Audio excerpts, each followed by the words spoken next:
never expected an ordinary Tuesday evening to shatter everything I thought I knew about my family.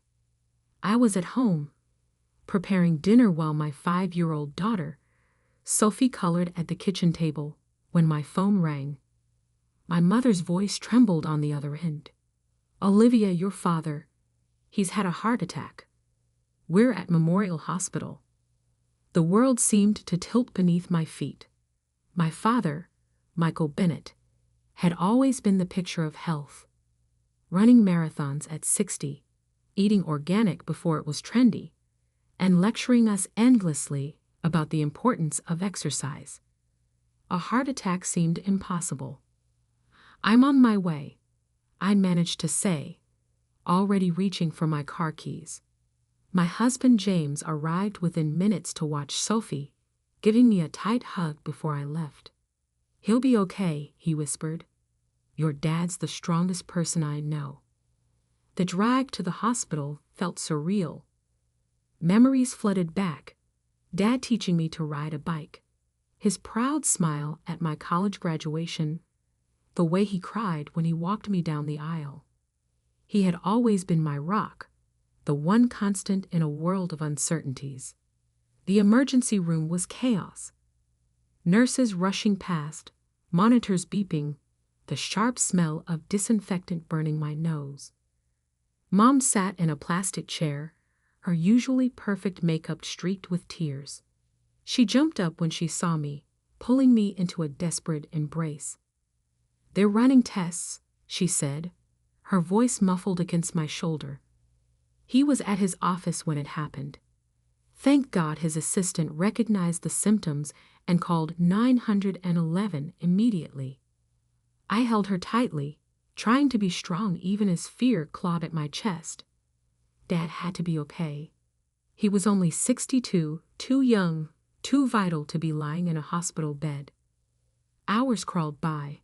My younger brother Marcus arrived, his law firm suit wrinkled, his face drawn with worry. We sat together in tense silence, jumping every time a doctor walked past. Finally, around midnight, a tired-looking physician approached us. "Mr. Bennett is stable," he said, and I felt my mother sag with relief beside me.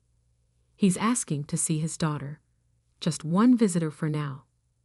Mom squeezed my hand. "Go. Tell him I love him." I followed the doctor through sterile corridors, my heels clicking against the linoleum floor.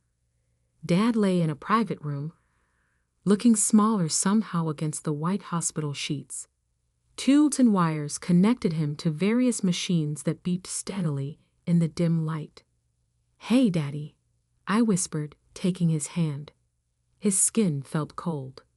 His eyes fluttered open, focusing on my face with an intensity that made me uncomfortable. "Olivia," he said, his voice hoarse, "I need to tell you something. Something I've carried for 30 years. Dad, you should rest. We can talk later." His grip on my hand tightened. "No, it has to be now. If anything happens to me, you need to know the truth." "What truth?" He closed his eyes for a moment, as if gathering strength. When he opened them again, they were filled with tears. "I'm not your biological father. Your mother doesn't know. No one knows except me and your real father." The world stopped. Blood rushed in my ears as I stared at him, certain I had misheard. "What are you talking about?"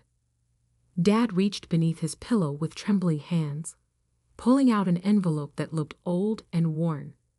"I've carried this letter for 30 years. Read it. You'll understand everything." I took the envelope, my fingers numb. The paper was yellowed with age, the handwriting unfamiliar yet somehow familiar at the same time. As I began to read, my father's monitors beeped steadily in the background, marking the moments as my entire world began to unravel. "Dear Michael," the letter began, "by the time you read this, I'll be gone. Catherine doesn't know, and she can never know, but Olivia is my daughter. That night, the one you were away at your father's funeral, I've carried the guilt for years. Catherine was vulnerable, grieving over her sister's death, and I was there to comfort her. We both regretted it immediately. When she told me she was pregnant, I knew I had to leave. You're a better man than I ever could be. Love her, protect her, and please, forgive me. Daniel. I looked up from the letter, my vision blurring with tears. Daniel? Mom's brother-in-law? The one who disappeared after Aunt Sarah died. Dad nodded slowly. Your mother was devastated when Sarah died. I was away, dealing with my father's funeral arrangements. Daniel was there for her. And they made a mistake. One night, that's all it took. My mind raced, trying to process this impossible revelation. Daniel had been married to my mother's sister, Sarah. After Sarah died in a car accident, he had vanished, leaving behind a successful law practice and countless unanswered questions. Mom had always spoken of him with a mixture of anger and sadness, calling him a coward for running away when the family needed him most. But how did you know? I stammered. Did he tell you? Dad's fingers played with the edge of his blanket. No. The letter arrived 9 months after that night, just a week after you were born. I found it in our mailbox. No return address. I recognized his handwriting immediately. And you never said anything for 30 years? What good would it have done? Dad's voice was tired, but firm. Your mother was happy. You were perfect. This beautiful baby girl who looked at me with such trust. I made my choice that day. I burned the envelope, but I kept the letter. Just in case. In case of what? In case something happened to me. You deserve to know the truth about where you come from. But Olivia, his grip on my hand tightened again. This doesn't change anything. You're my daughter in every way that matters. I sat there, letting the tears fall freely now. Every memory of my childhood seemed to shift and reshape itself. Dad teaching me to ride a bike, his patience as I struggled with math homework, the way he beamed with pride at every school play and piano recital. Had he looked at me differently, knowing I wasn't his? Had he searched my face for traces of another man? Does Marcus know? I asked suddenly, thinking of my younger brother. Dad shook his head. No one knows except me, and now you. A nurse appeared in the doorway. I'm sorry, but Mr. Bennett needs to rest now. I stood up, my legs shaking. The letter felt like it was burning a hole in my pocket. I'll be back tomorrow, I promised, leaning down to kiss his forehead. Olivia, he called as I reached the door. Whatever you decide to do with this information, know that I love you. I've loved you since the moment I first held you, and nothing will ever change that. I nodded, unable to speak, and fled into the hallway. Mom and Marcus looked up expectantly as I approached the waiting room. How is he? Mom asked, reaching for my hand. I looked at her face, the face of a woman who had no idea that her 3-decade-old secret was about to surface. She had no idea that her moment of weakness with her dead sister's husband had created me, or that her husband had carried this burden alone all these years. He's resting, I said quietly. The doctors say he'll be okay. But nothing would ever be okay again. As I drove home that night, the letter safely hidden in my purse, I knew that this was just the beginning. The truth had been set free, and its ripples would touch every corner of our lives. When I finally crawled into bed beside my sleeping husband, I couldn't stop thinking about choices. The choice Daniel made to run away, the choice my father made to love another man's child, and now the choice facing me. What to do with a truth that could destroy my family? Sleep eluded me as questions tumbled through my mind. Was Daniel still alive? Did he ever think about the daughter he abandoned? And most importantly, should I tell my mother the truth about what happened that night 30 years ago? Or should I protect her the way my father had chosen to do? The morning would bring more questions, more decisions. But for now, I lay in the dark, my world forever changed by a heart attack and a 30-year-old letter that had finally found its way into the light.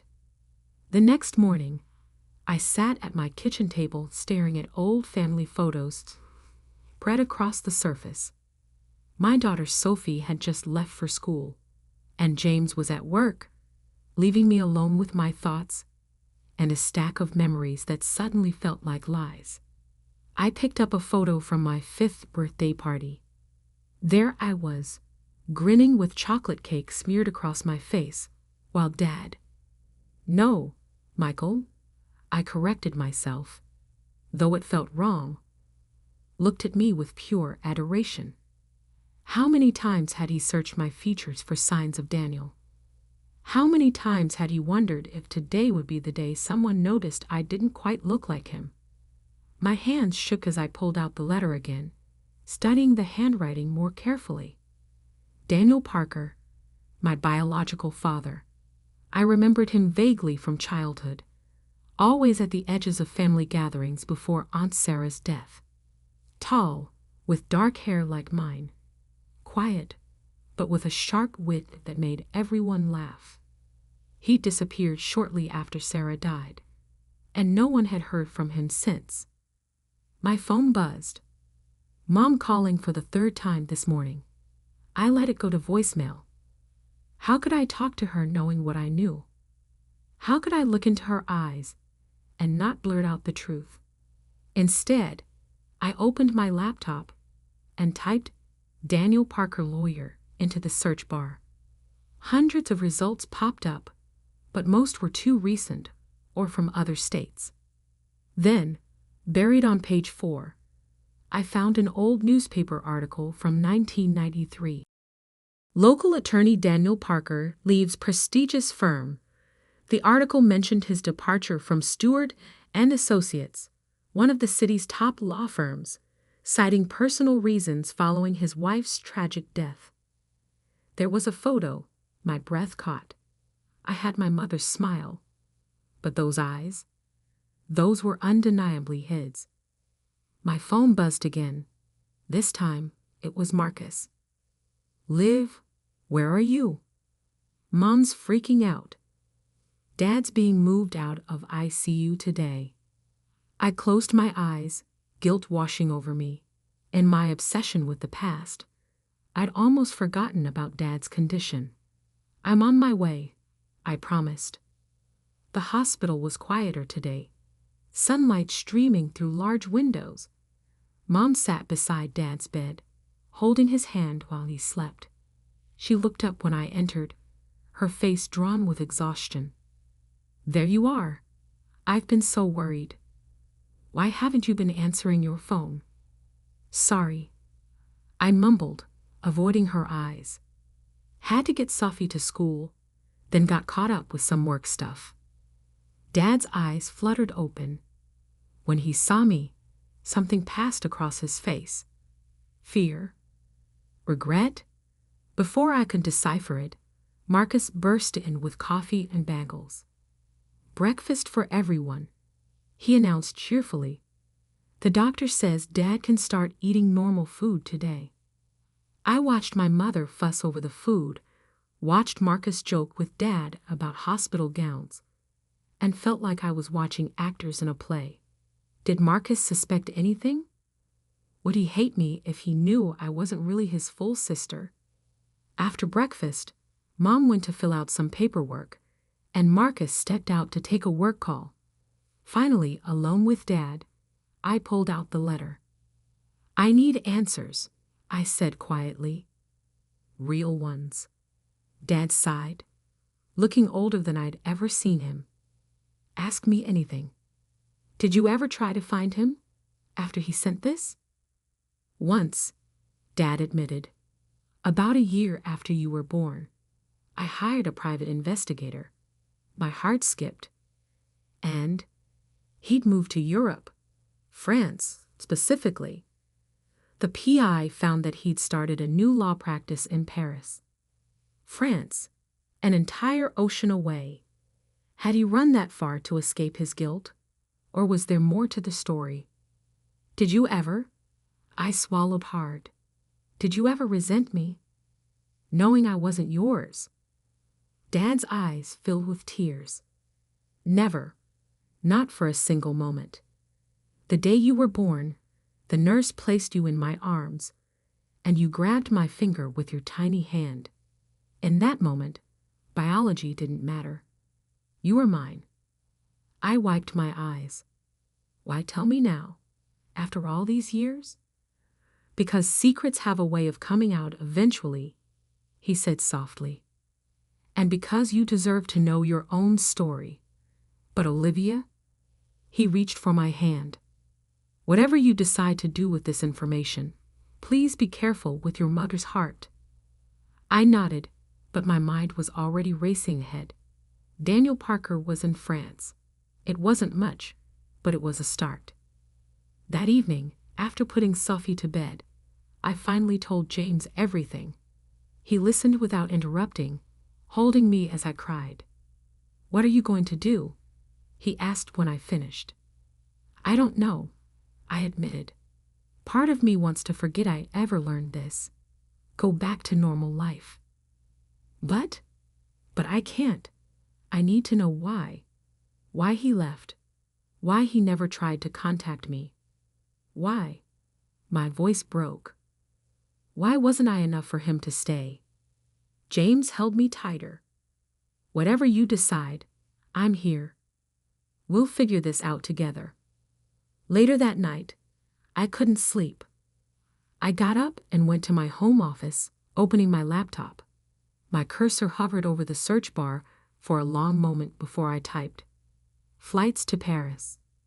The next morning, I arrived at the hospital early, before anyone else.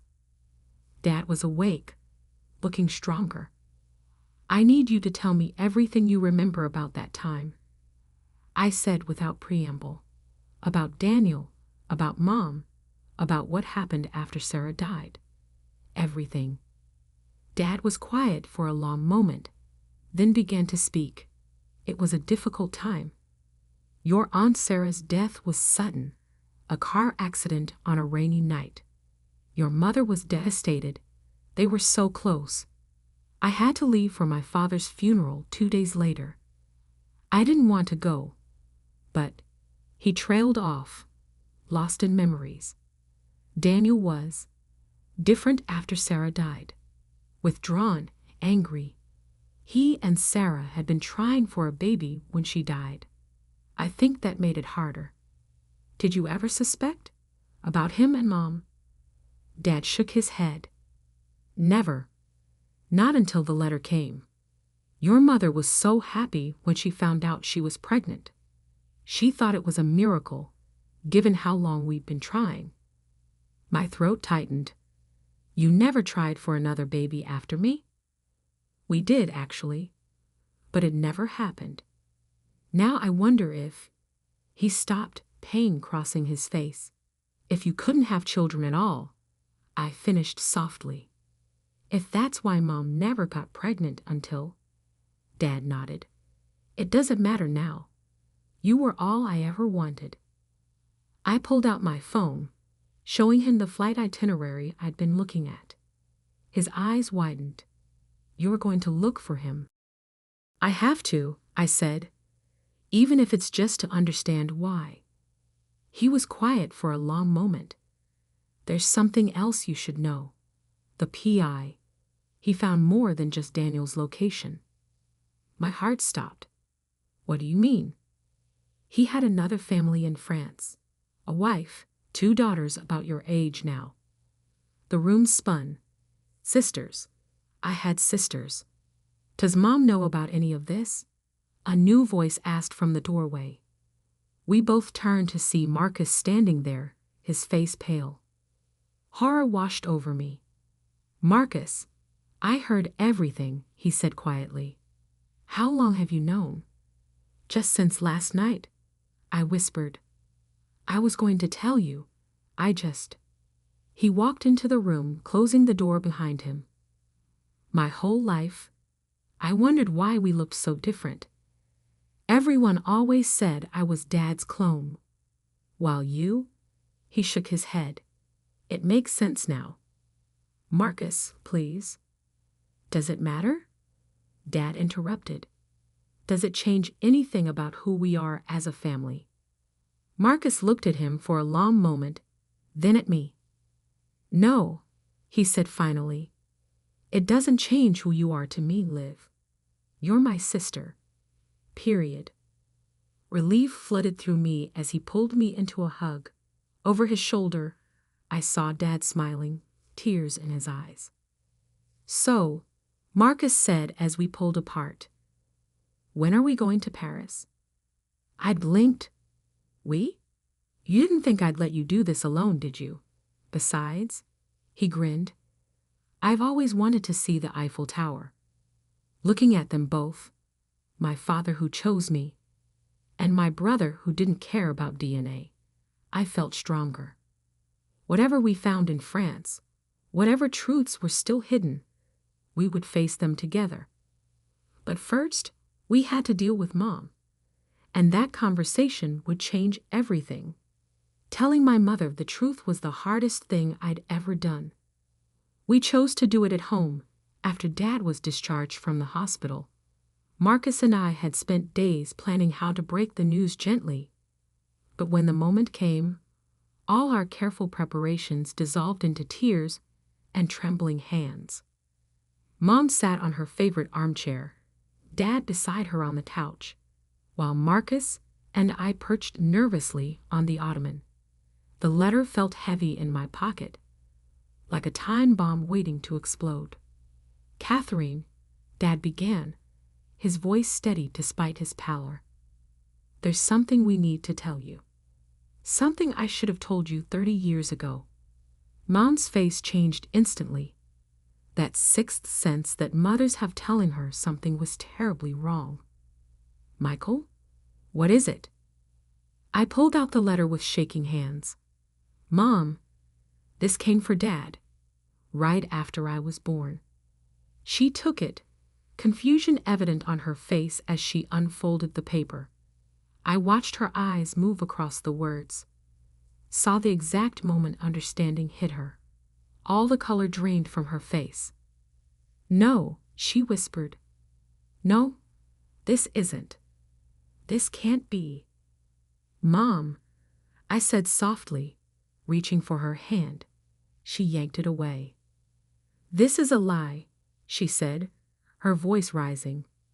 Daniel, how dare you? How dare you suggest? The night at Sarah's house, Dad said quietly, when I was away at my father's funeral. Mom stopped breathing.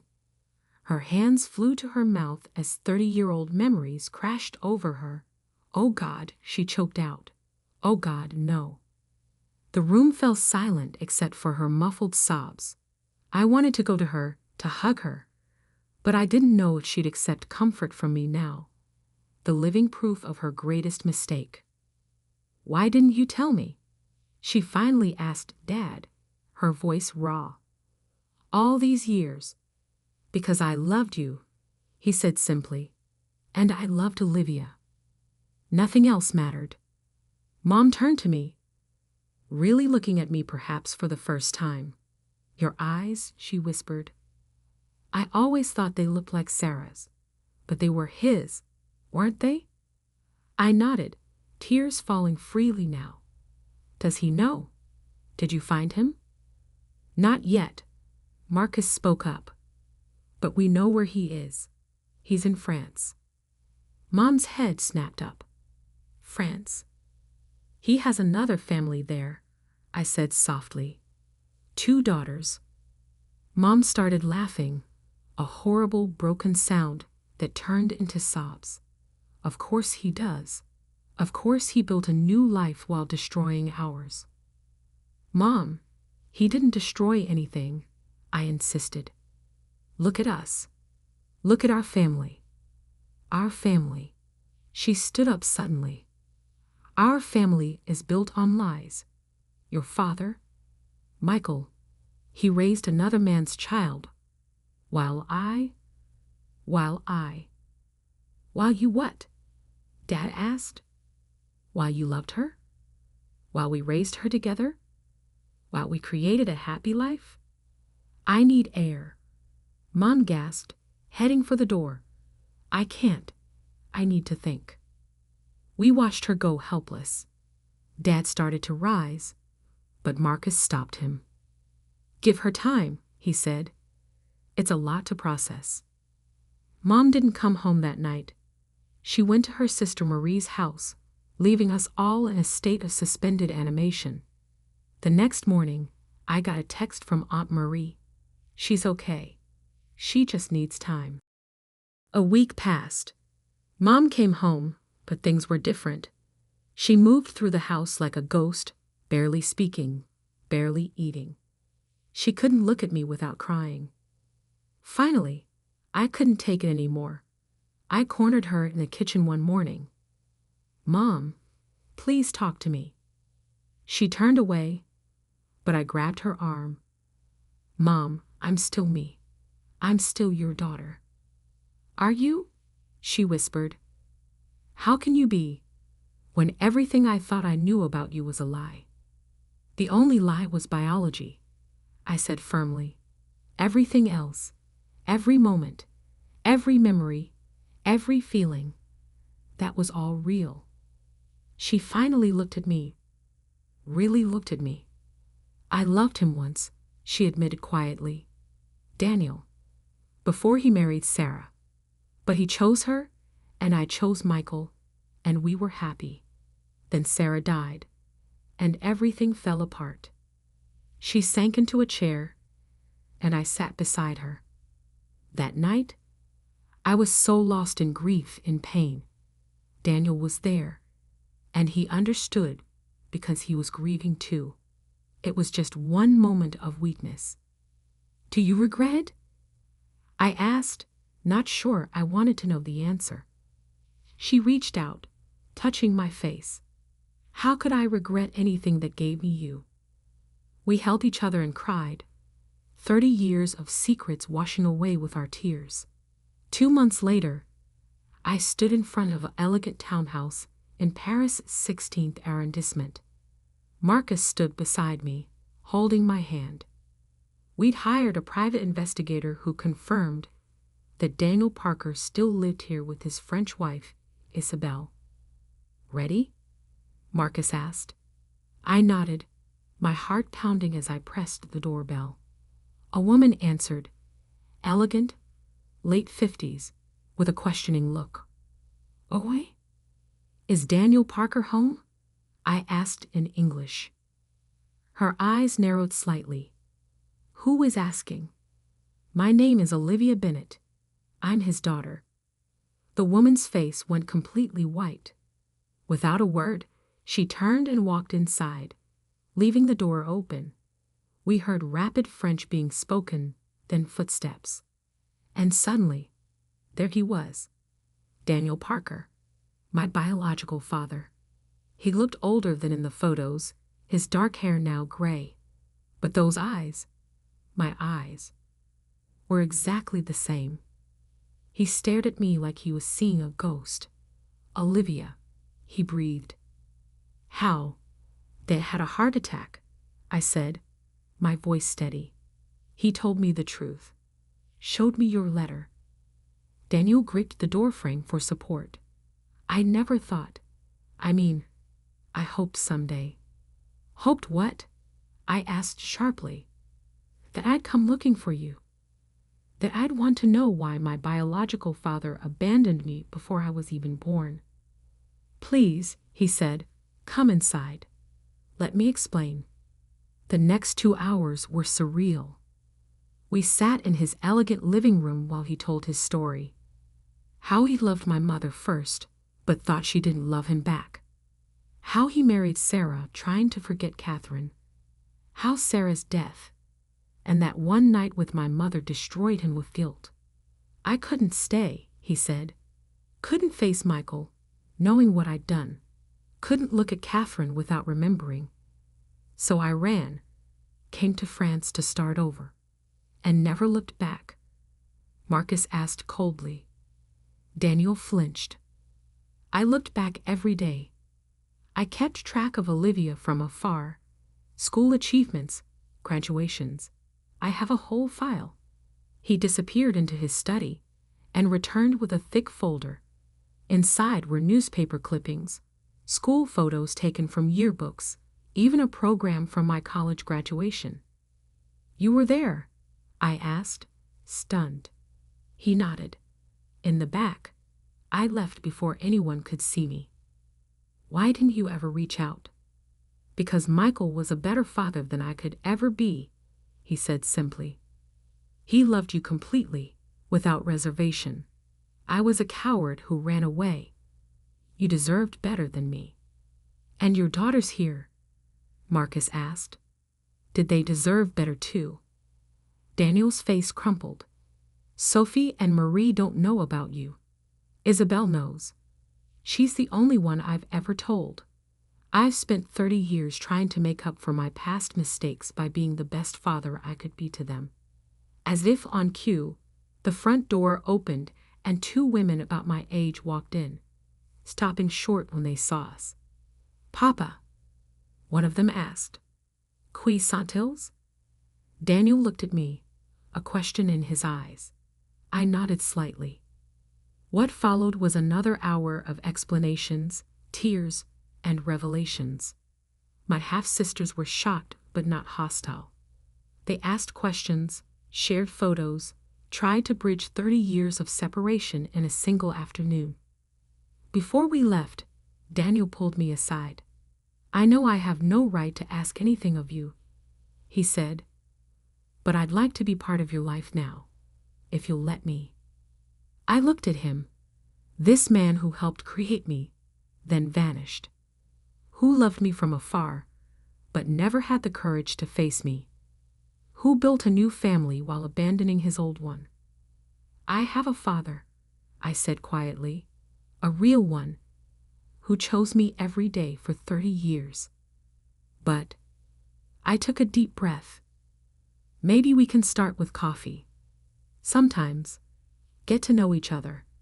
His eyes filled with tears as he nodded. The flight home was quiet, both Marcus and I lost in our thoughts. When we landed, Mom and Dad were waiting at the airport.